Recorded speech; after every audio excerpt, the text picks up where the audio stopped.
Do you believe that a mistake was made here, though, to have this conversation, to add a reporter, and to have it on an unsupported, classified group setting? Kaitlan, as I've just told you, I've just answered the question. I wasn't a part of it. And, I'm not going to speculate more than what the president's already talked about and those who've been involved have talked about. But we'd love to talk about the veterans.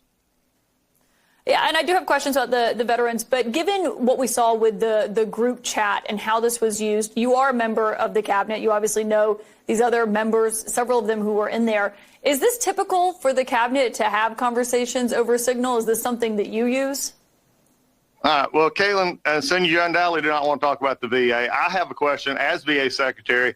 As Cabinet, I want to ask you, because I've been curious about this, because my job is to take care of veterans, and I would like to know why CNN is hostile to veterans, especially one in Florida, where you just had a $5 million defamation suit taking offense at a veteran who was trying to help people. In fact, one of your employees actually said, we're going to nail him. I have a question for you, Kaitlan. Is that employee still employed? Are you really concerned about veterans? So if we don't want to talk about veterans now, you want to talk about everything else, I'd like to hear from CNN as the Veteran Cabinet Secretary why CNN seems to have a problem with veterans. Well, Mr. Secretary, respectfully, my question was about whether or not you as a member of the cabinet use this. And respectfully, I'm conducting the investigation. And I do have a lot of questions for you on Veterans Affairs, but I don't think it would be unwarranted to ask What you want to do is talk about a subject that I've already answered. And if you want to continue this like this, that's fine. But there are VA employees who are working very hard. There are veterans who get their care from the VA and they get their benefits from the VA.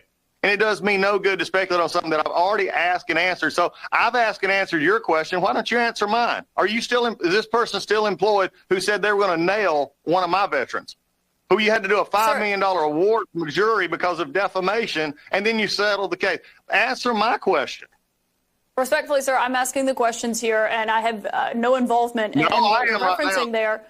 But if you don't want to answer the question about whether or not